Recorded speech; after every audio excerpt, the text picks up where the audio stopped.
Welcome back to the channel, guys. We are here at One Gen Gym in Claremont, California. Sitting next to me is my partner, Ryan Bentson, also known as Team Zero Gravity. And we have a special guest here today, all the way from France, Brice. Thank you so much for coming on the pod, man. Yeah, I'm happy to be here. Thanks for inviting me. Oh, absolutely. And I believe this is your first podcast you've ever been on, right? First one, exactly, with you. Okay. It's an honor. Thank you. It's a privilege for us. Thank you so much. When did you start social media? Because I remember seeing your videos pop off and go viral within the last year or so. But I think you started before that, right? I started very late. I think it was two years ago. I wasn't into social media because I'm an old school guy. I'm 41, like I told you. And my brother told me, you got potential, you should do something. I was like, it's too late, man. Everybody's famous already. It's too late for me. So he pushed me to open a page, an Instagram page, actually. So I did, which I did. And one day I went to Australia, Bondi Beach. There is in Sydney, there is a beach which is called Bondi Beach. And actually for Christmas, everybody goes there at this beach. And there is a little gym on the beach, a little bit like Muscle Beach, a little bit smaller. So I did little videos with my glasses, my chain, shirt off, and it got viral, like 1 million views. So for me, I was like, okay, that's it. I make 1 million, that's it. That's just a little buzz. And I think 2 months after, I went skiing, and I was in the mountain, very far away in the mountain. And I said, okay, I'm going to do some kind of little workout. So I took my shirt off. I did some push-ups, like 6 push-ups. And I put a music of God of War, something like that, and it got viral. I got like 4 million views. And I did, actually, as a bodybuilder, I thought it was impossible for me to be famous because there were so many people who are already famous, and I'm French. Nobody cares about France, actually. It's so small.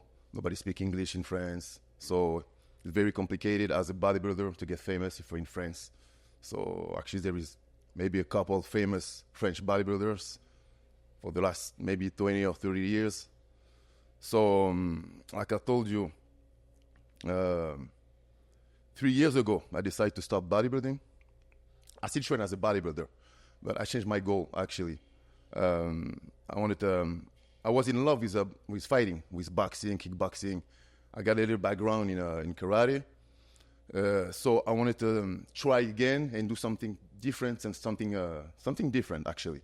So what I did, and I went to a boxing gym, actually. I called one of my friends who's a professional in K1.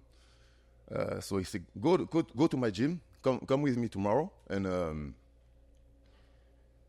we'll see what we can do.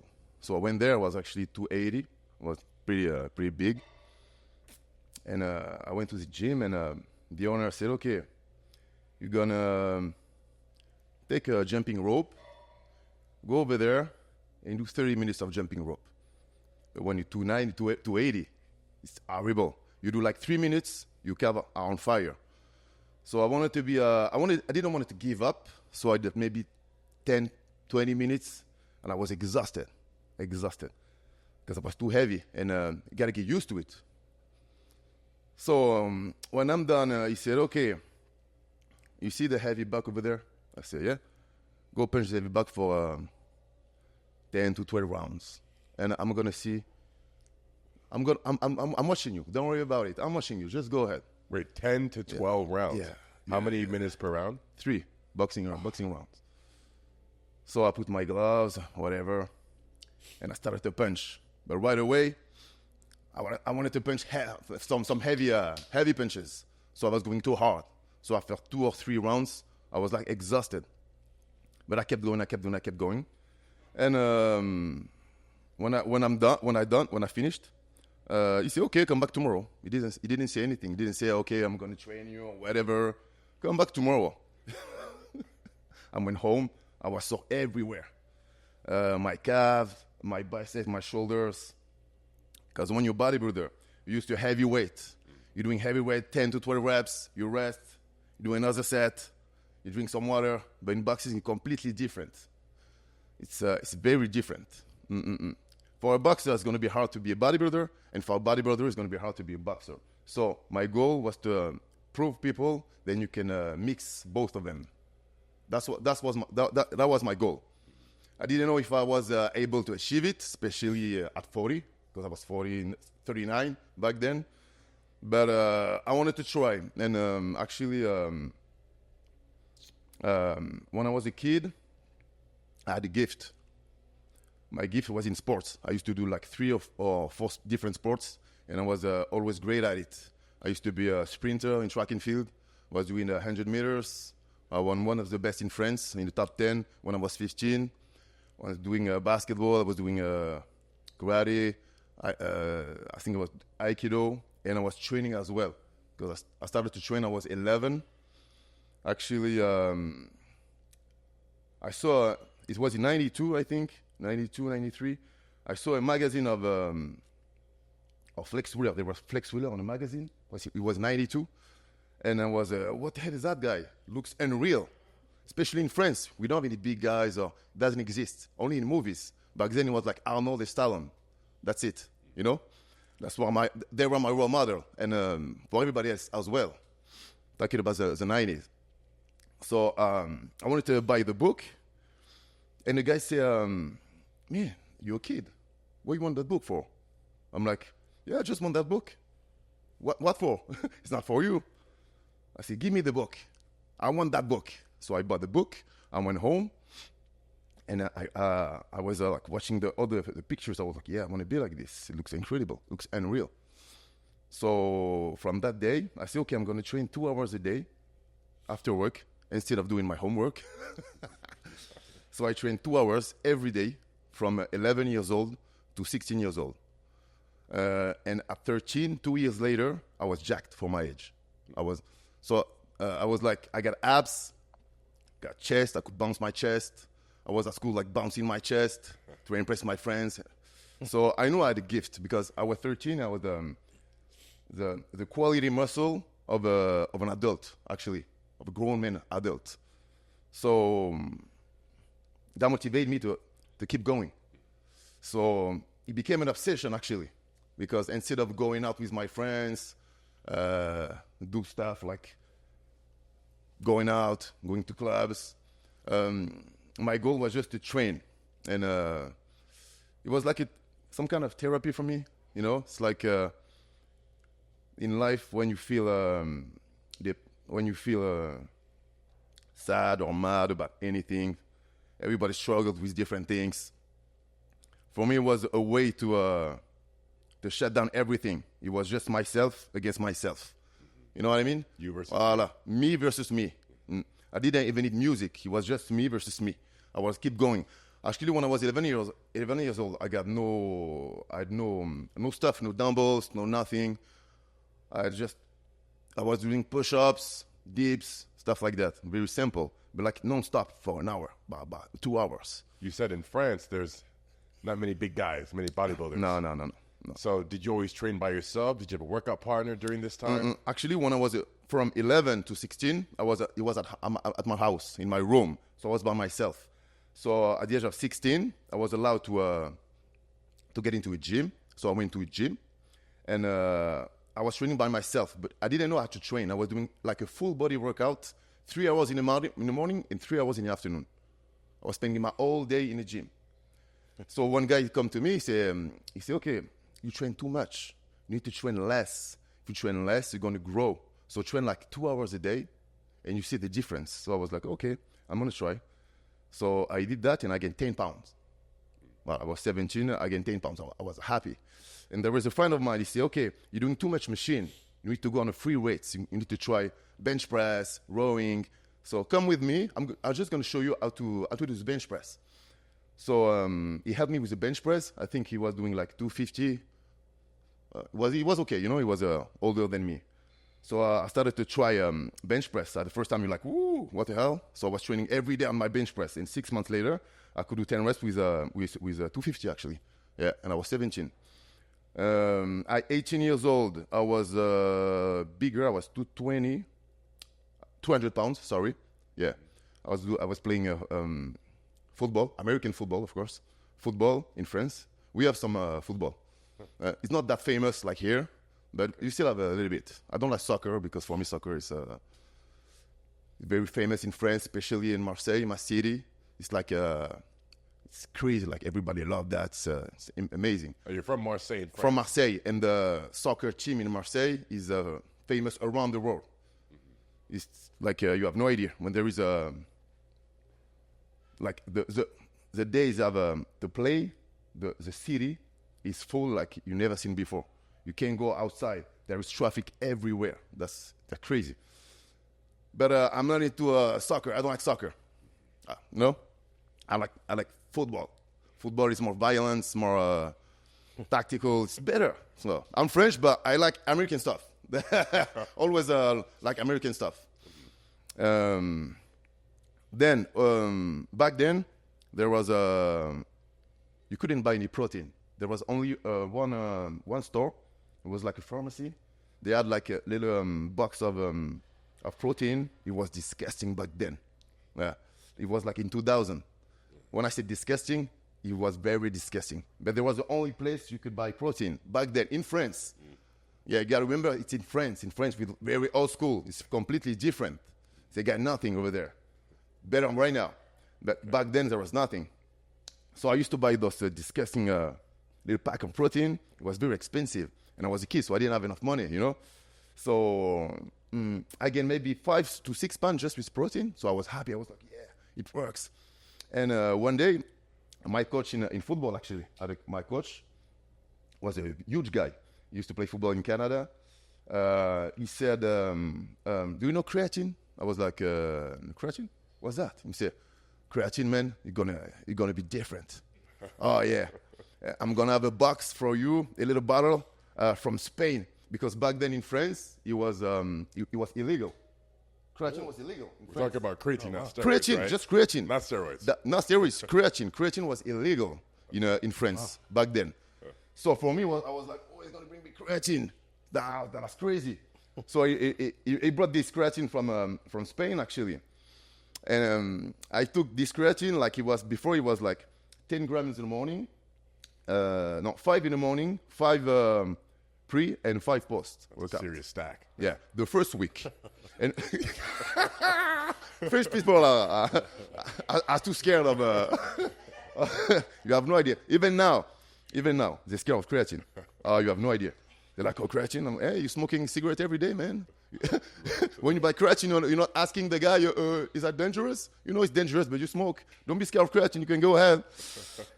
Anyway, so I was taking creatine for I think 6 weeks, and I gained like 20 pounds of muscle because I wasn't eating that much meat because my mom was like we can say a vegan. She was like a vegan. Mm-hmm. She's a vegan. Before this word didn't exist. So my mom was like I wasn't eating any meat, so any protein. Actually, I was like 300 pounds with no meat, pretty much. Wow. You know. Wow. So when I took creatine, I went up to 220 pounds. Yeah, something like that. Wow. So I was very happy. I saw the difference, and everybody saw the difference, and everybody started to say, "Man, at your age, you have a potential, man.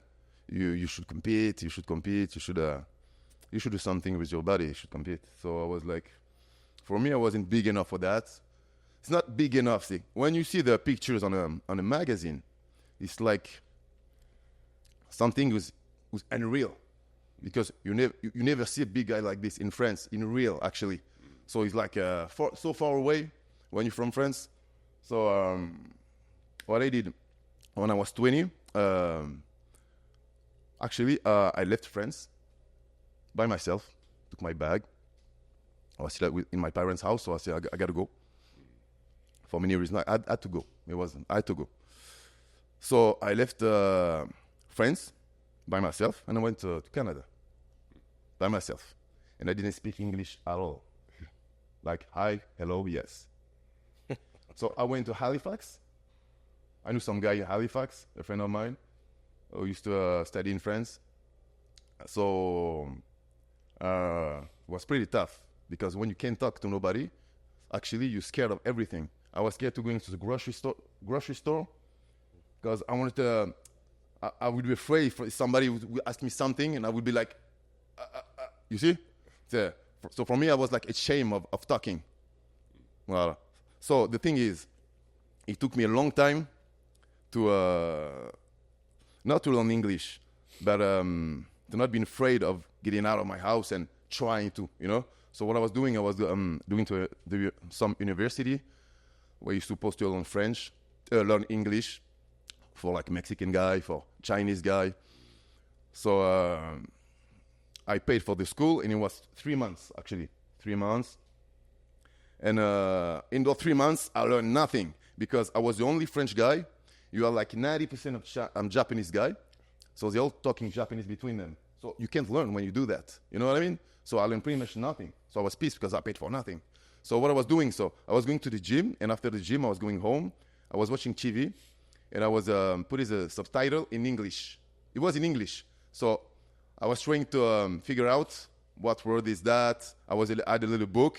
So I was studying to recognize that word. Oh, I know this word. So I might understand the whole thing. So that was the beginning. So 8 months, I was in Halifax, actually. Nobody speaking French in Halifax. So English, Halifax. It's in Canada. So I moved to Fredericton. Fredericton, I went there 5 months. And I moved to Ottawa. So I moved to Ottawa. I went to a gym, and some guy said, "Oh, man, you look huge." He said, "You want to compete?" I said, "Not now." He said, "Are you natural?" I said, "Sure, I take creatine and a weight gainer." He said, "No way, that's impossible. You're too big." I think I was 240. And I had abs, and I was good. I was young, actually. When you're young, you don't get any fat anyway. 240 at 240. 5'11"? 5'11", exactly, 5'11", with gainer. Before it used to be like the cheapest gainer, like Mammoth. The name was Mammoth, like all sugar and stuff like that. But it was fine for me. So one day I went to Quebec. Funny story. I went to Quebec for 2 or 3 days. I went to a gym, and one guy came to me. He was working there. He said, "Can you come? There is someone on the phone for you." I'm like, "What?" "There is someone on the phone for you." I said, "Okay." So I went to the entree. I was like, "Hello." He said, "Yeah, I'm the owner of the gym. Are you going to leave right now?" I said, "No, I'm not done my workouts. Wait for me, please." "Oh, okay." So I got the phone. I train. I wait, and this guy came. He was like a bodybuilder, like almost ready for a show, all dark, all tan on his body, all brown. But I come to my office. So welcome to Canada, and I'm going to give you a gift. I was like, okay. So he took like some kind of bag with all those little stuff of testosterone. There was like testosterone on it, you know? Yeah. And I was like, okay. The thing is, because I was so big and I was natural, people thought I was like making fun of it when I was saying I was natural back then. You know what I mean? So I didn't want it to offend him or be like, "Are you a liar?" You know? So I was playing the game. So he took all those testosterone. He was like full of 1 milliliter of testosterone, you know? I think it was Cypionate, something like that. And he said, "That's your gift. That's my gift for you." I was like, "Whoa, very nice. That's nice.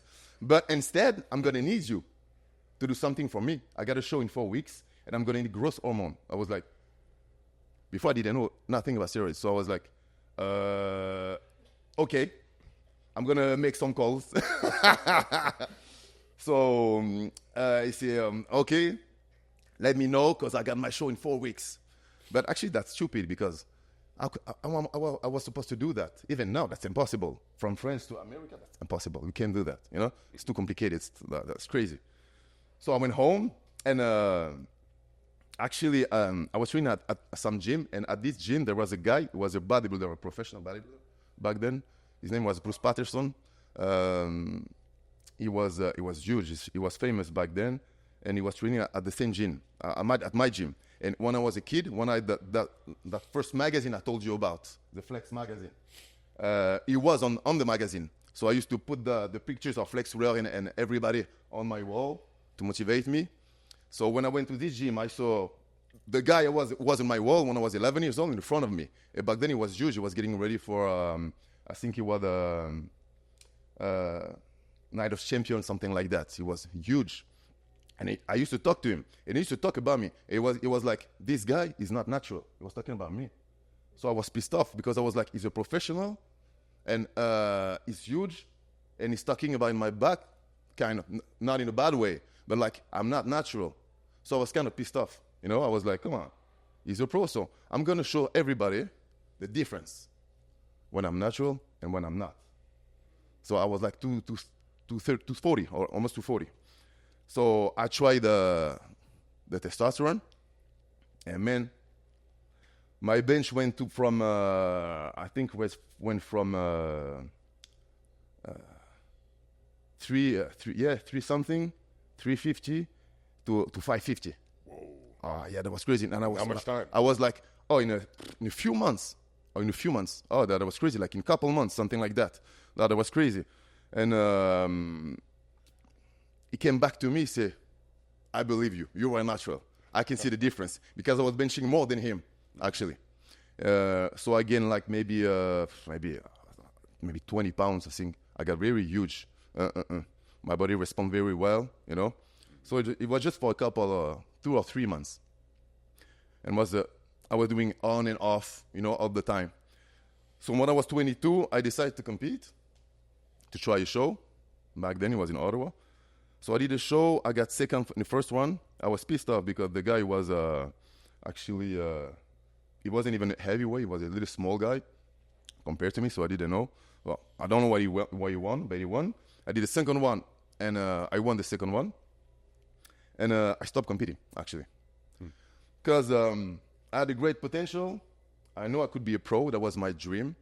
But when I realized then being a bodybuilder, it's not like a real job, you know, especially if you're French, it's going to be even more complicated. Because when you're a bodybuilder, you need to have a sponsor, you know, you need to ask. It's like back then, it was in 2000, you know. Remember, it's not now. No social media, no nothing. So it's by yourself. So for me, this wasn't the kind of life I wanted to have, you know. I don't want to be like begging to a brand. I need the sponsor. I need to compete. Please, please. No. I always took care of myself by myself. So I didn't want to be that guy. But I love bodybuilding. And I still wanted to be a bodybuilder without competing. So I didn't compete, actually. So I was a bouncer from 18 years old to I stopped 2 years ago. So I did 22 years of bouncing. I did in Canada, France, everywhere. I was a bouncer, actually. So... but I was a big bodybuilder, actually. It's just I wasn't compete. I could compete anytime. But in France, the level is not very high, you know? It's very low compared to everywhere else, especially compared to America. So for me, competing in France, I started in Canada. Well, at least the point is you start in Canada and you go to America, not the other way around. You can't compete in Canada and go back to France with a little country, everybody's small, and trying to do something. So for me, it wasn't a good idea, a good thing. So I trained like a bodybuilder all my life. I was dieting all the time. I'm still dieting, like all year long. I eat the same thing. I don't care. I don't mind. And like I told you 3 years ago, I stopped everything. I went on TRT. And I started to box, like I told you. So I boxed one day, I lift weight the other day. That's what I do all week. One day boxing, one day weightlifting. Was there anybody that inspired you to try this? Because I never heard of a boxer that is as developed as you, as a bodybuilder. As a bodybuilder, nobody inspired me as a bodybuilder. But actually, my inspiration was when I was a kid. Actually, it's like everybody from my age. We all grew up with Arnold, Jean-Claude Van Damme, Stallone. So me, I always be a fan of Jean-Claude Van Damme as well, like everybody from my age. So, and when I was a little kid, I used to fight at school only with my legs. I was so flexible. I wasn't fighting with my fist, always with my legs. So everybody used to call me Van Damme for years. And I used to beat everybody just to defend myself or to protect my brother or stuff like that, you know? So... Or you have siblings. You have brother, sister. Yeah, I got 2 little brothers and 1 big brother, actually. I got 2 little brothers, one's in Australia. He's in Australia, one in Montreal. And I got another one who's in France. Actually, he's black. He's not half black. He's just black, you know? Like my father from Africa, actually. Yeah. And are they as genetically gifted as you? Do they look like bodybuilders as No. well? Actually, one is a boxer, actually. Amateur boxer. The one from Australia. But they're pretty lean. You see, they have a potential, actually. A good potential. Yeah. They're pretty big. Not big, but lean. Ripped. Yeah. You know, many bodybuilders, myself included, when they're starting out, there's like 2 default jobs, PT or security guard, right? Bouncer. Yeah, exactly. And I did both. So when I was a bouncer, I was like 270 or 260 or so, and 18, 19. Couldn't even get in the club myself, but I was bouncing. It didn't make any sense. But my feet, knees, back, everything was hurting all the time, right? Because I was too big, right? And I was also on steroids at the time, right? So the back pumps were unbelievable. And I was thinking, I can't do this much longer. This is terrible. Plus, you have to stand, right, for 12 hours a day. Right? That was the hard part. So I'm thinking, you were just as big. But how did you manage being uncomfortable? And you did it for 20 years. Yeah. It was pretty tough. On my back, on my feet, it was pretty tough. Yeah. So how did you manage that discomfort? Like, did you drink? Did you take painkiller? Did you just No, I'm not too into painkiller. So I get used to it. I think I get used to it. Because I used to do it in the summer, especially in France. There is so many events because it's summertime. So sometimes you have to work like all day and all night, like for like 3 months. But you make a lot of money, so you can't say no. So sometimes like you sleep like 2 hours a day for months, but it's only for a few months, you know. So it's pretty tough, but it's worth it. And my back, I got my back. I think got injured a few times just because of that. From standing. Sitting for a long time, too long, for like 6 hours or 10 hours, depending on what you do. So yeah, my back, my feet were okay, except when I was 293. Yeah, I used to have bruise on my feet. Wow. Yeah, bruise on my feet. So what's the heaviest you've been? 293. 293. That's when I was 20. I was 23 actually. That's funny. The story is so similar. As he's telling the story, I'm listening to it like. Flex Wheeler is one of the reasons I got into bodybuilding. But I was fortunate enough to live out here, so I could go to Gold's Venice, and I could talk to Flex, and I could see him train, and then had opportunities to eventually, train in the same group while we were training together. It was so awesome, to be out here. But same thing, I was a bouncer from like 17 years old. A bouncer, bodybuilder, we all did the same thing. Exactly. And and the heaviest I've ever been was 305. 305. Yeah. Wow, this is amazing. It's not amazing. I was like dying.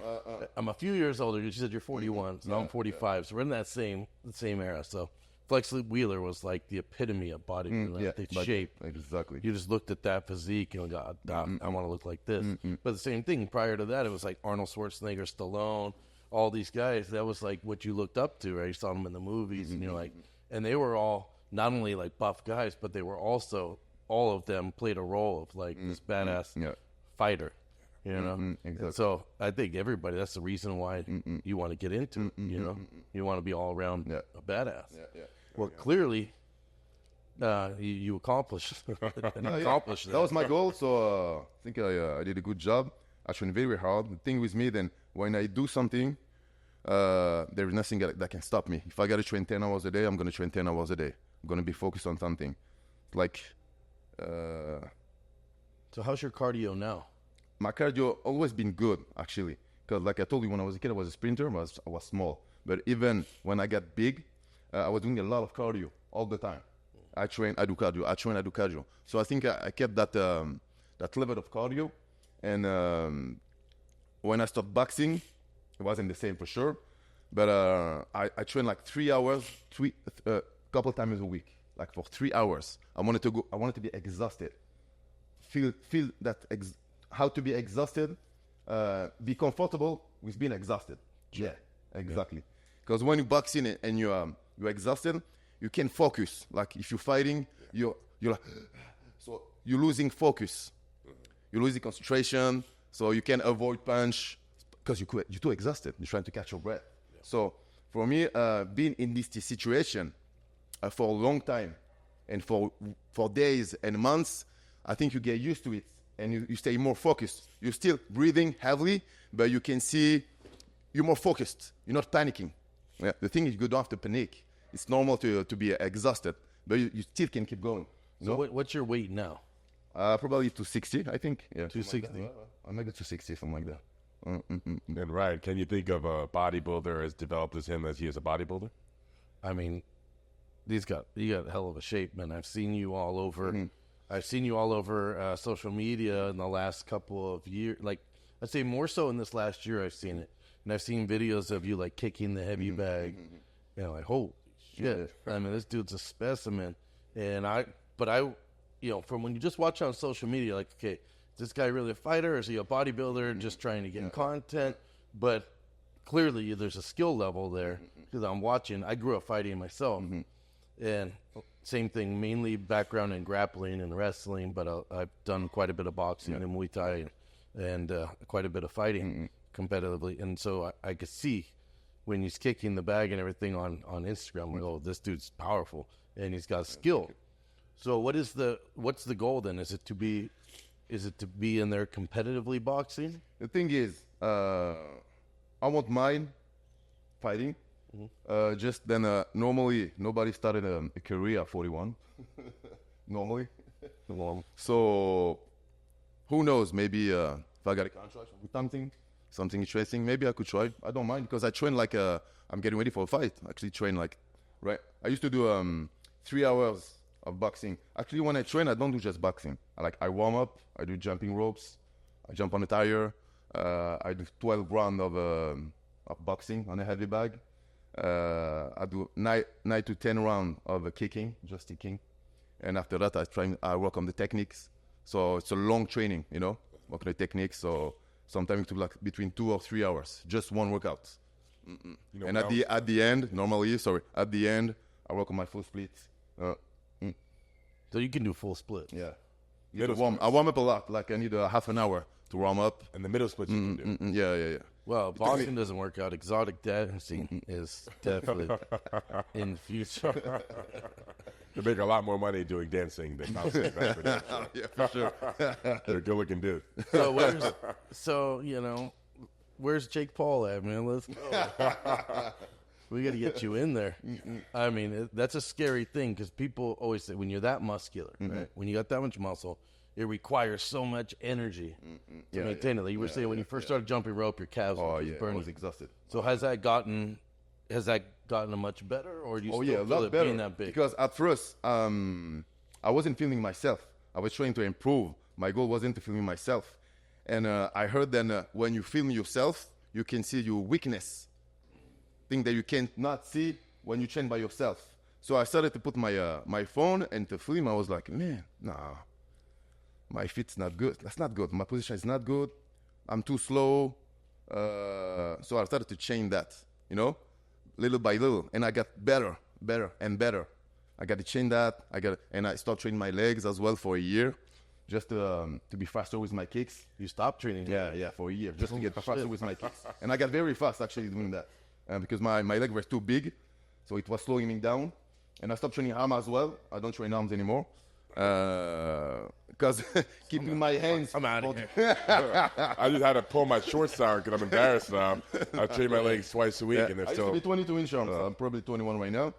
But because just keeping your hands up for an hour, when your body is impossible, it burns like hell. You have no idea. It's horrible. You're like... It's horrible. Yeah, I know. When I was competitively fighting, when I was competitively fighting younger, right, and more like wrestling, I wrestled. My off-season weight 230, 240, and then I would wrestle at like 100, like right around 200 pounds, right, fighting at 205 pounds. Big difference, right? But then they asked me like, "Oh, will you come back and teach this wrestling clinic?" When I'm like 260, I want to throw up all over myself. Right? It's a totally different beast. I mean, but the kind of cardio that it takes to be competitive in boxing is on another level. Right? You got to hold those heavy arms up. Very tough, For 3-minute rounds for, and so it's exhausting. I mean, if I went to spar right now, I'd go 1 round. I'm done. I'm tapping out. And people don't realize this. Doesn't matter how tough you are. When your cardio goes, some 12-year-old kid will kick your ass because you can't. You're just too tired to fight back. Exactly. So, are you sparring with any high-level boxers? Actually, I got a couple of friends of mine. One is a kickboxer in K1. He's professional. He's one of the top 10 in the world, actually. Yeah. And the other one is a professional as well, but just in France. So they help me a lot with the sparring, actually, just with the sparring. But everything else, I do it myself. I train myself. I got no coach or nothing. I do everything myself. I study everything myself. I try everything myself. But for sparring, I got a good team if I need to. So people, I mean, obviously, people, I want to see it. Yeah. So you haven't got any offers yet from any promoters saying we want to see you fight? No, not now. Not yet. No. Come on. I'm just waiting for somebody or someone. Why not? I mean, it's something that I think people would want to see. I mean, you're 260 pounds, look like built like a house. But then I watched the videos, you kicking the bag, everything. I'm like, holy shit, this guy's powerful. Like you could be in Street Fighter. Like, oh yeah. When I look at the Street Fighter video game, that's what everybody says in the comments. Yeah, for sure. I did a round in Dubai with Hafthor when he was boxing. He's back into strongman now, and I couldn't last a round. So I'm wondering what kind of training do you do to be able to keep your hands up for 12 rounds hitting the bag, because I'm sure you didn't start there, right? You must have worked your way up to that, to where you can keep your hands up with those heavy gloves as a normal boxer can. So how long, like from when you first started, day one, and 1 round and you're already gassed, like most bodybuilders? The thing that I do right now, I exhaust myself before I start boxing. I do a long warm-up, jumping rope. Get tired with jumping rope already. Like a half an hour jumping rope. I jump on the tire. I do shadow for a long time. Some stretching, stuff like that. So I try to exhaust myself and then go in on a heavy bag. And you got different kind of bags. The bigger it is, the more energy is going to pump to your body. It's going to be harder. You're going to be more tired. You got some little bags, you can punch on them, you don't feel nothing. And you got some kind of huge heavy bags. You punch in it, you're like, oof, it's tough. Yeah. So I'm trying to exhaust myself and get used to that feeling, So it took me a long time, not a long time, like a couple years. Wow. But now, I can box for a long time. I can go on a heavy bag like non-stop for many rounds. That was my goal, actually. And then I'm looking here as you sit down in those denim shorts and these callous shins, right? Because you're like kicking the bottom of the heavy bag to develop that, right? Yeah, actually, my goals as well was to get my chin like invincible. So what I did, first, jumping on a tire like I do in my videos, makes your shin harder, actually. Your calves bigger and your shin harder. Actually, if you see the Muay Thai fighters from Thailand, they're all skinny and small, but they got huge calves. I don't know if you realize those big calves. That's because they're jumping on the tire all day. That's their cardio, actually. And that makes your chin harder and your calf bigger. And what I started to do, I started to punch. When you got a heavy bag, on the lower part of the heavy bag, it's like wood. You kick in it, you feel like you're going to break your leg. So I started to kick one leg for like a half an hour, and the other one. So I went home like with all my calves, my chin was all brothers. I couldn't walk properly. It was horrible. And I was like, okay, if I do that for 6 months, I won't feel anything at all after that. That's what I did. And after that, I bought a little pad. I put it on there is a ring on my gym. I put it on the pole of the ring, metal pole, and I started to kick the pole for an hour, actually. Oh my God. Yeah, for an hour. And every week, I was putting the pad a little bit higher. I was like, if I miss it, I break my leg, actually. So I had to stay focused. I need to be focused. I need to think about nothing else. Focus. If I miss, I break my leg, actually. Because the pole is in middle. So I started to do that every workout. And after 2 years, the owner of the gym called me. He said, Brice, I said, yeah, you broke something in a pole, in a metal pole. What you mean? Yeah, there was something, you broke something in the metal pole, man. I gotta have to buy some stuff to fix it. He was like pissed. Okay, sorry. Was it my bad? So that hit me a lot with my high kicks. Because if you miss, you explode, you destroy your leg. You know, you can't miss. Actually, if there is someone who's with you, keeping the pad up, you know, you can miss. It's okay. And beyond the pole, no place for mistake. So that make my chin a lot harder. So now I'm getting a lot better. I wish that one day I could break a tree like in a Jean-Claude Van Damme movie. Maybe let's start with a wooden bat. And you know, I'm from New York. I'm a native New Yorker, and I see you pull up to the gym yesterday in Timberlands, and I'm wondering what's the deal with the Timbs, man? You're more New York than me. I always have gyms. All the colors. I don't know. I feel good inside. My back feels good. Yeah. Everybody think I'm from New York because I have teams all the time. In every videos, even when I go to Muscle Beach, in the summer I get my teams. Yeah. So where do you currently live now? I live in France, south of France. You get Paris. Everybody knows Paris, and you got Marseille in the south. It's on the coast. You got Marseille, Saint-Tropez, Monaco, Nice. It's on the coast down there. Don't know if you see it. It's a city. It's a big city compared to here. It's not a big city, but in France, it's a big city actually. So when did you move back from Canada to France? I'm from Canada to France. It was in 2007. I was in Canada for 4 years, and I moved back to France in 2007. A long time ago now. That's why I learned my English. Yeah. So in like your local neighborhood, you know, he says not a lot of big people there. So No, nobody. do people just No. stop nobody. and stare everywhere you Yeah, go? all the time. Yeah. Do you enjoy it? All the time. Actually, I don't care because when I was a kid, I was already muscular. So I get used to the you know, people looking at me like, or taking pictures of me in the gym like, sorry, you know. So I get used to that. I don't care. I don't mind. So now that your social media has gotten pretty big, people just stopping you on the street, right? Yeah, I wasn't expecting that actually. I wasn't expecting that. And every day, sometimes I just go put some guys on my car. It's like, oh, you got from? I saw your video, no, on TikTok or Instagram, all the time. Even that's funny. I'm from France, and 4 days ago, I went to Gold's Gym Venice, and the two guys at the entrance, they said, "Oh, you're the guy who's kicking the bag on Instagram." I was like, "Yeah." So that's funny because I'm from France actually. I come to LA, people recognize me. So You getting more people recognizing you here or back home? actually, I would say here because I'm on my Instagram. I got the most followers I have. It's in New York first. New York. Good to the Timbs, must be. I got New York. I got Brazil. I got many cities. But France is so small. It can be in the top 10. That's small country. You know, like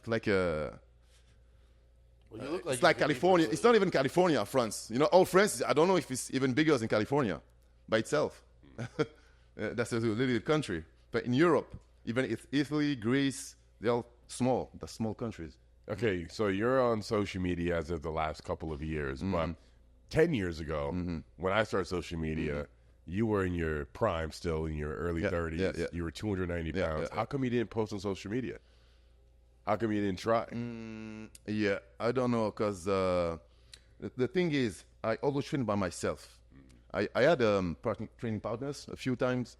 The thing is, because I moved a lot, when I was in Canada, I moved to Canada, and I used to train with guys, but the thing is, I used to train, I did pretty much like you, but differently. I was training very heavy, basics exercise. I used to do like bend over rows with with a 250. Okay. I was very strong.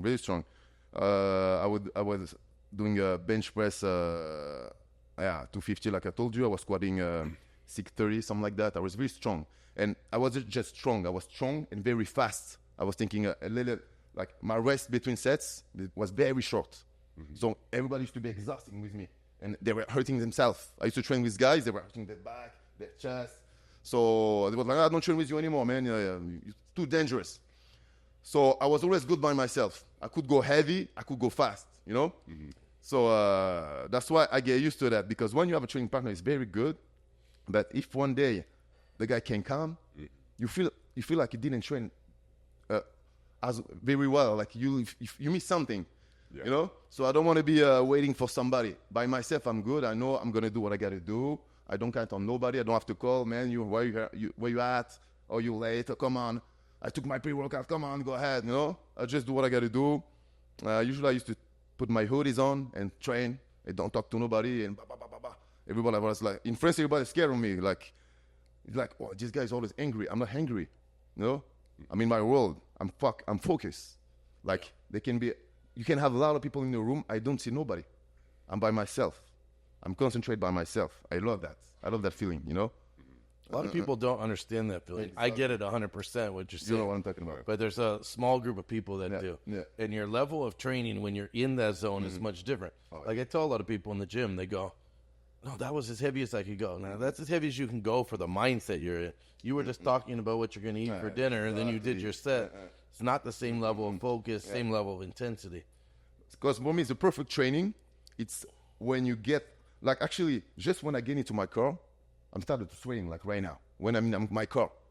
Because I'm so focusing on my training already. I know exactly what I'm going to do. So I'm like a different person, just in my car. I'm sweating already.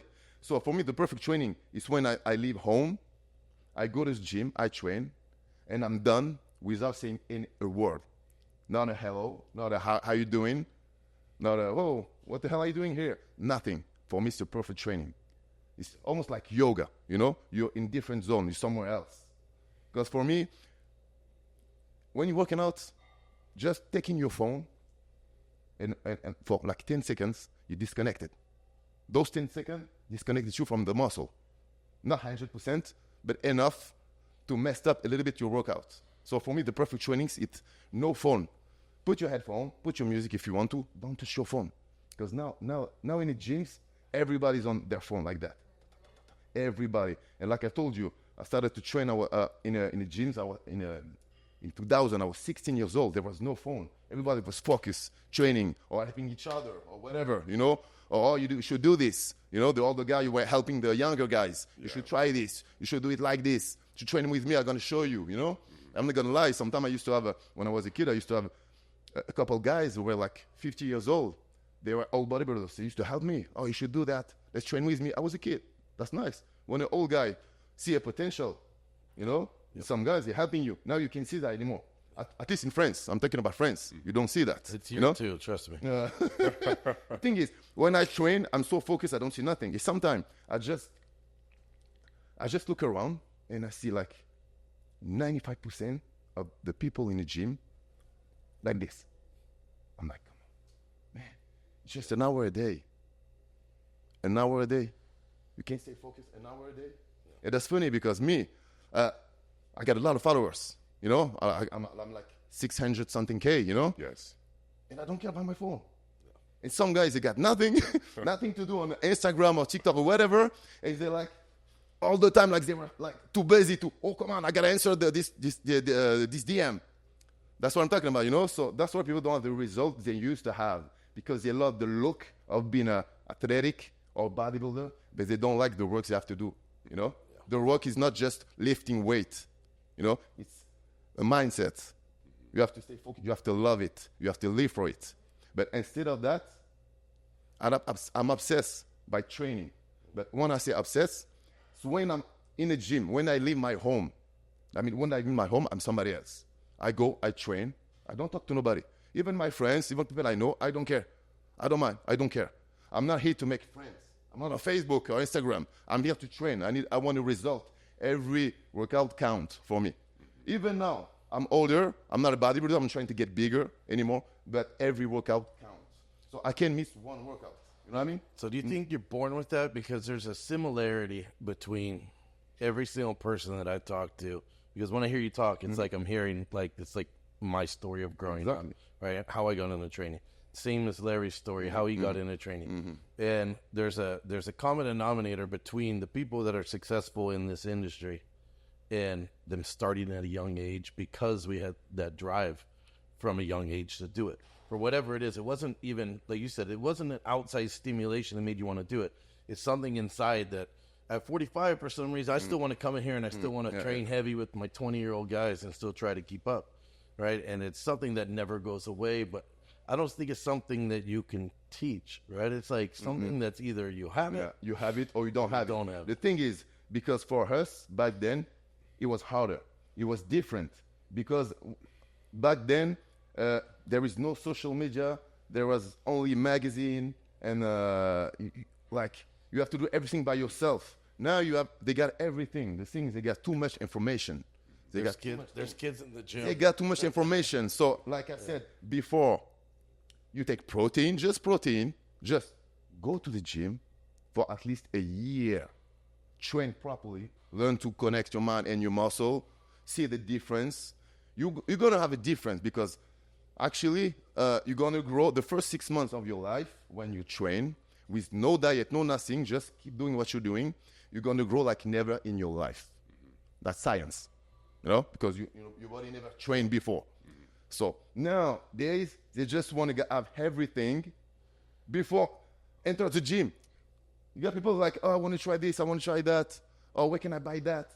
Oh, well, I want to buy steroids, I want to buy creatine. Man, are you working out? No. So I don't even have to ask this question, but I want to ask this question. Just because I want some validity on this question. So if you think about the way that they train now, right? Everything is like, there's all these form police and form Nazis out there that are like, that's wrong. You need to train like this, time under tension, real slow. Or do you still believe in old school training, just getting in and just training hard, training heavy? Oh, yeah. For me, the best way to build muscle, especially between your 20s and your 30s, that's why you build your mass muscle. After your 30s, you're going to work on the quality. More on the quality. You're going to get more mass if you want to, but that's the quality. But between your 20s and 30s, that's why you're going to work the hardest in your life. You got to go basic, heavy, and intense. And you're going to build muscle. What I did is between my 20s and my 30s, I was only doing heavy weight and control weight, and heavy weight, like 20 to 12 reps, only basics. Bench press, incline for chest, dumbbells, for back was T-row bar, deadlift, rowing dumbbells. For shoulders was military. Only I didn't touch any machine, almost any machine. Because you want to build that mass, that thickness. And you build that thickness with free weights. Exactly like Ronnie Coleman explained it. Ronnie Coleman is the best example for everybody. Yeah. For me, it's the best example. It was my example, actually, when I was a kid. I was all the DVDs. It wasn't even DVDs. It was like tapes. VHS tapes. I used to, when I was in Canada, I used to watch every morning when I was waking up. I was eating my oatmeal and watching like The Unbelievable. Everybody had done that from my age. Every morning I was watching The Unbelievable. Every morning I was going to the gym, doing the same thing, rowing, T-row bar, heavy. And I built a really good base. So even now, if I don't train that much, if I don't eat that much, if I'm not a bodybuilder, I still keep that frame. That's because of the work and I did when I was younger. So I was just talking. You can see bodybuilders from. You'll see guys that you could tell were like heavy lifters, like Ronnie. Mm-hmm. Ronnie has his back problems in a wheelchair. Yeah. He's still bigger than half these guys. Exactly. Right? That's right. There's a level of physique from a guy who you could tell. You can look at somebody and you go, that dude used to be big. Yeah. Like, he might be older, but that dude when he was younger used to be big. Something, And it's always the guys that were the heavy lifters that maintained a certain frame even after being retired. Where you look at them and go, that was a big dude at one time, right? Versus some of these guys that maybe trained a little bit lighter and were more dependent on just the supplements. Exactly. That when they retire from bodybuilding, you see them 6 months later, they look like they've never worked out before. And I've seen that so many times. The guys are like, we're big guys. They retire from bodybuilding and they're like 170, 180 pounds. You know, like literally dropped like 60, 70 pounds of muscle. Yeah. And then you see guys that have trained, built on hard work and years of training, that are in their later 40s, even in their 50s, that still have a frame where you're like, this guy was definitely jacked. And he's still jacked, but I think so much of that I think is built right from just like you said, those early years of training, from learning how to train heavy. Yeah. You can see the difference. Like back then in the 90s, when we were kids, you had like Ronnie, Kevin, Flex Wheeler, Chris Cormier, remember? Oh yeah, Dorian. So those guys were doing only 3 weights, and they took them like a long time to get big and thick. Like not what I mean at the long time, step by step. Now you get guys. They just start bodybuilding, and 3 years later they're huge. Before it used to take like 10 years to get huge, and 5 more years to get that quality. Now in 5 years they come from nowhere, so like almost skinny to huge. But also, come on, you know what I mean? So that's okay. I don't mind. But the thing is, when you're gonna stop, you're gonna lose everything as fast as you gain those muscle. You know. But if you took your time, like the old school guys, you're not gonna lose that much muscle. You're gonna keep something. You know, some memory. That's what I think, actually. yeah, I agree with you. I agree with you. And the physique is different though. These guys that are getting big fast is not a physique. That's why when I stopped bodybuilding, it was because I stopped liking the look of the bodybuilders. Yeah. I agree with you. I was 5'10". I'm on stage competition weight 245, 242 to 245. And I'm looking at these guys that were starting to get on stage at 5'10", at like almost 300 pounds, but really just standing it, and the physiques just didn't have that same flow that they had of the names that you just mentioned, Kevin Love, Chris Cormier, exactly. you know. And those physiques were not only were they big, but they were attractive. Yeah. Women looked at it and said, "Oh man, Flex Wheeler looks good." Every guy looked at it and thought, man. Everybody wanted to look like them. Yeah, and those guys could put on a nice suit or shirt, and you'd think, man, they still look good. Now the look of the physique is like, I don't think I would ever want to look like half these guys. That's the difference. I agree with you. Yeah. They're big, but they don't have that frame, that good look. So I think part of that is the people early on was more dependent on, did you have the genetics to do this? First. Exactly. And so you have people with genetic potential doing it. Now with science, they're playing with their genetics. Yeah, that's right. It's opened the world for people who shouldn't be doing it that are doing it. Right? But early on, and like you said, same thing in common with every other person you talked to. You had an athletic kind of disposition. You know, you were athletic from the beginning, so it came natural. And if you look at Ronnie and Philly and all these guys, same thing. They all had a genetic athletic background beforehand. Exactly. That made the difference, a lot of difference. So I could tell you could definitely mess some stuff up, man. So when is this first fight? We got to schedule this fight. We gotta find the right promoter. You know, get you in here. Let's see this. We want to see these shins. Actually, I got a few propositions from a couple movies, and I still waiting for one. But there is another one, and I'm not allowed to talk about it. But it's gonna be the martial arts movie. I'm gonna have a role in it, so it's gonna be. I'm gonna have to come back next year to play the role. So I think it's gonna be an interesting role. I mean, you definitely both you and Larry should be doing movies. Why are you guys not? I mean, why not? Yeah, for sure. Like the bigger, better looking version of Vin Diesel. Bro. And then the other thing you guys have in common, I've been wanting to ask sitting here this whole time. You guys are both, your skin's so shiny. What do I need to do? Coconut oil. Coconut oil, man. I've been trying to tell you, coconut oil, bro. So you guys are both half black. That's the secret. Look at That's this. the secret. But I'm the ashy one. What the fuck? So look, he showed up, not shiny yesterday for the shoulder workout we did together. And then he goes, I'm going to go to the bathroom and take pre-workout. And then he comes out glistening. That's the secret, man. Listen, Brice, you've been a phenomenal guest. Thank you so much for coming on the pod. This is one of our best ones yet. So thank you so much. Thank you very much for having me. Absolutely. Thank you, guys. Hell yeah. It's a pleasure. Absolutely, and I can't wait until that movie drops next Oh, year. yeah. I'll let you know. Don't worry about it. I'll let you know. Yeah, Absolutely. With that said, if you want to follow his journey, there's a lot he has in store for you guys, for the world. Click the link down below in the YouTube description box and follow Brice, okay? And then with that said, we're going to be dropping pods twice a month. Please subscribe to the podcast channel on YouTube, and we will see you very soon on the next One Gen podcast.